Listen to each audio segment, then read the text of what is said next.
Ya, kali ini saya ingin mengulas perkara yang sangat menarik dan sangat berdampak signifikan apabila Mahkamah Konstitusi mengabulkan perkara ini.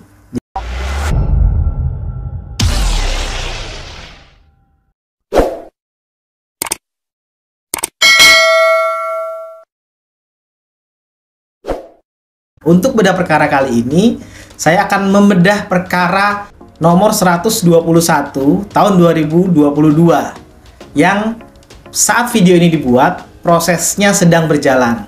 Jadi kenapa saya bilang perkara ini cukup menarik atau sangat menarik?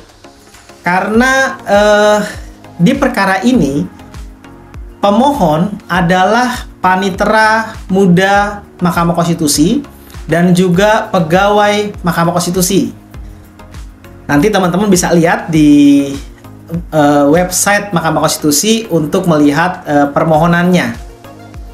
Nah, dalam perkara ini, pemohon meminta agar pasal 7A ayat 1 Undang-Undang Mahkamah Konstitusi itu dinyatakan tetap konstitusional dan memiliki kekuatan hukum mengikat sepanjang dimaknai usia pensiun kepanitraan itu diubah dari usia 62 menjadi 67 atau 65. Atau saya bacakan saja bunyi pasalnya. Pasal 7A ayat 1 Undang-Undang Mahkamah Konstitusi. Kepanitraan sebagaimana dimaksud dalam pasal 7 merupakan jabatan fungsional yang menjalankan tugas teknis administratif peradilan Mahkamah Konstitusi dengan usia pensiun 62 tahun bagi panitera, panitera muda, dan panitera pengganti. Jadi dalam hal ini masih digabungkan ketiga klasifikasi panitera itu dalam usia pensiun yang sama, yaitu 62. Nah, kemudian dalam petitumnya, pemohon meminta agar saya bacakan petitumnya. Yang pertama, menyatakan pasal 7A ayat 1 Undang-Undang Mahkamah Konstitusi tidak bertentangan dengan Undang-Undang Dasar Negara Republik Indonesia tahun 1945 dan mempunyai kekuatan hukum mengikat sepanjang dimaknai kepanitraan sebagaimana dimaksud dalam pasal 7 merupakan jabatan fungsional yang menjalankan tugas teknis administrasi peradilan Mahkamah Konstitusi dengan usia pensiun 67 tahun bagi panitera dan usia pensiun 67 tahun bagi panitera muda dan dengan usia pensiun 65 tahun bagi panitera pengganti. Atau, jadi ada alternatif dalam petitumnya, atau kepanitraan sebagaimana dimaksud dalam pasal 7 merupakan jabatan fungsional yang menjalankan tugas teknis administratif peradilan Mahkamah Konstitusi dengan usia pensiun 65 tahun bagi panitera, panitera muda, dan panitera pengganti. Nah, jadi ada dua alternatif yang diminta. Tapi saya tidak akan mengulas terkait dengan substansi permohonan. Hanya saya akan mengulas kenapa saya mengatakan bahwa permohonan ini sangat menarik. Dan saya mengajak kita untuk mendukung permohonan ini agar dikabulkan.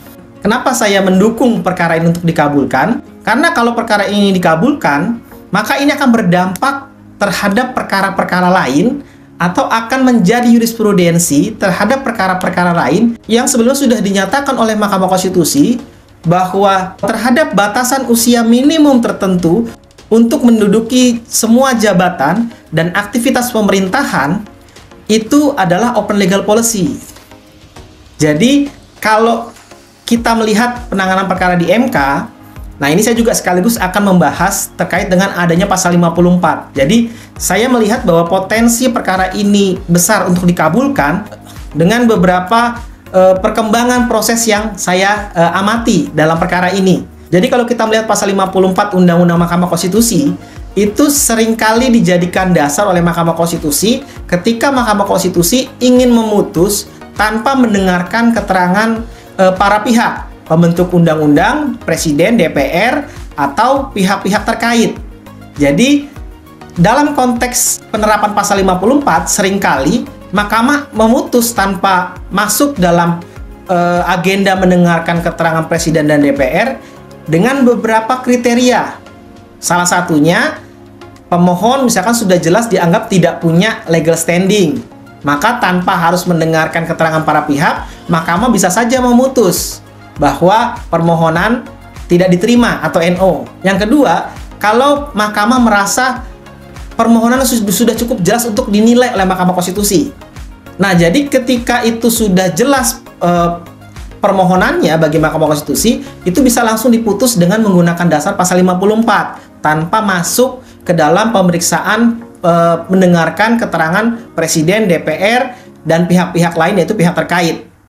Nah, tapi dalam permohonan ini itu mendapatkan kesempatan yang berbeda.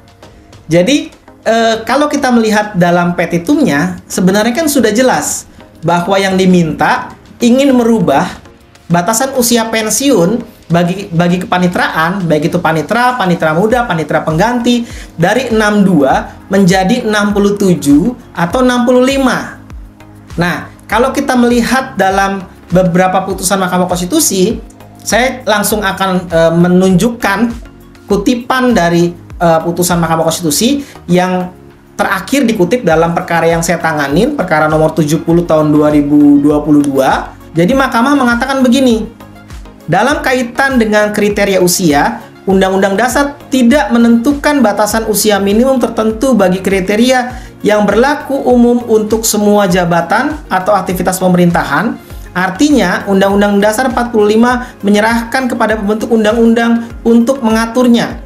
Selain itu, Mahkamah dalam putusan nomor 15 tahun 2027, putusan nomor 37 dan 39 tahun 2010, pada intinya telah mempertimbangkan bahwa dalam kaitannya dengan kriteria usia, Undang-Undang Dasar 1945 tidak menentukan batasan usia minimum tertentu untuk menduduki semua jabatan dan aktivitas pemerintahan. Hal ini merupakan kebijakan hukum terbuka, open legal policy, yang sewaktu-waktu dapat diubah oleh pembentuk undang-undang sesuai dengan tuntutan kebutuhan perkembangan yang ada. Hal tersebut sepenuhnya merupakan kewenangan pembentuk undang-undang yang apapun pilihannya tidak dilarang dan tidak bertentangan dengan Undang-Undang 45. Nah, jadi kalau kita melihat dalam pertimbangan hukum Mahkamah Konstitusi ini yang dikutip kembali di perkara nomor 70 tahun 2022, seharusnya kan sudah jelas ketika permohonan itu meminta batas usia atau yang menyangkut tentang angka atau batas usia pensiun, maka itu adalah open legal policy. Tapi dalam perkara ini, Mahkamah Konstitusi tidak menerapkan pasal 54. Berbeda dengan perkara-perkara yang lain. Dalam perkara ini, Mahkamah Konstitusi melanjutkan dalam sidang ketiga untuk mendengarkan keterangan Presiden dan DPR. Bahkan Mahkamah Konstitusi juga menerima permohonan pihak terkait dari asisten ahli hakim konstitusi. Nah, tapi bagi saya ini nggak ada persoalan. Ketika memang batas usia itu kemudian menimbulkan pelanggaran terhadap hak konstitusional warga negara, dalam konteks ini panitera Mahkamah Konstitusi, ya tidak ada masalah ketika Mahkamah Konstitusi tetap melanjutkan pemeriksaan sampai ke dalam pokok perkara dengan menghadirkan para pihak, Presiden, DPR, dan pihak terkait, dan bahkan nanti juga bisa menghadirkan ahli. Dan harapannya tentunya saya berharap ini perkara bisa dikabulkan. Kenapa? Karena ini akan berdampak kepada perkara-perkara lain, seperti misalnya permintaan teman-teman kejaksaan yang menginginkan agar batas usia pensiun mereka dari 62 diturunkan ke 60. Jadi di Undang-Undang 16 2004 yang lama, usia jaksa itu 62 tahun diberhentikan dengan hormat. Sementara ketika ada perubahan ke Undang-Undang 11 2021, itu diubah menjadi 60, diturunkan. Tapi permasalahannya tidak ada pembahasan sama sekali. Sosialisasi pembahasan tidak ada, tiba-tiba itu dilakukan. Nah, kalau kemudian perkara panitera Mahkamah Konstitusi ini bisa dilanjutkan sampai pokok perkara dan kemudian dikabulkan oleh Mahkamah Konstitusi, maka teman-teman kejaksaan juga bisa mengajukan kembali permintaan atau permohonan kepada Mahkamah Konstitusi agar pasal 12 huruf C yang mengatur usia pensiun itu diajukan kembali ke Mahkamah Konstitusi, dan Mahkamah Konstitusi juga harus memeriksa pokok perkara, mengundang para pihak agar terungkap kenapa usia pensiun ini diturunkan tanpa ada sosialisasi yang jelas, tanpa ada pembahasan. Dan juga bukan hanya dalam konteks batas usia pensiun dari kejaksaan, tapi bahkan presidensial threshold pun bisa dibuka kembali. Karena apa? Karena yang menyangkut tentang angka yang selama ini oleh Mahkamah Konstitusi sudah dikunci dengan open legal policy, saya berharap dalam putusan panitera ini bisa dibuka kembali. Jadi, kunci yang selama ini Mahkamah Konstitusi sudah pegang, bahwa permintaan yang menyangkut tentang batas usia minimum pensiun, termasuk juga dengan penentuan angka-angka yang dinyatakan oleh Mahkamah Konstitusi merupakan open legal policy, ini seharusnya dengan kemudian dikabulkannya permohonan ini, itu bisa kita uji kembali semuanya. Dan Mahkamah Konstitusi harus konsisten dengan memberlakukan posisi dengan perlakuan yang sama di hadapan hukum. Artinya, ketika teman-teman kejaksaan akan maju ke Mahkamah Konstitusi untuk menguji batas usia pensiun dari 60 ke 62, atau kemudian masyarakat ingin juga kembali menguji presidensial threshold agar meminta 20% presidensial threshold itu dihapuskan, lalu kemudian dihilangkan tanpa ada presidensial threshold lagi, itu harus Mahkamah Konstitusi memberlakukan perlakuan yang sama di hadapan hukum antara perkara panitera Mahkamah Konstitusi yang mengundang para pihak yang tidak menerapkan pasal 54 dan mengundang para pihak DPR, Presiden, dan pihak terkait, termasuk juga nanti ahli dan saksi. Maka dengan permohonan yang diajukan di kemudian hari nanti, itu juga Mahkamah Konstitusi harus konsisten. Jangan nanti Mahkamah Konstitusi menerapkan pasal 54 kepada mereka, sementara tidak menerapkan pasal 54 terhadap perkara 121 ini. Nah, ini alasan kenapa saya katakan perkara ini cukup menarik, dan kita harus mendukung perkara ini, bahkan kalau bisa Mahkamah Konstitusi mengabulkan agar bisa menjadi jurisprudensi di kemudian hari. Nah, jadi ini ulasan bedah perkara pada hari ini. Nanti kita akan lihat lagi perkara-perkara mana yang menarik, atau mungkin ada para konstitusionalizer yang ingin memberikan usulan, silahkan komen di kolom komentar. Terima kasih.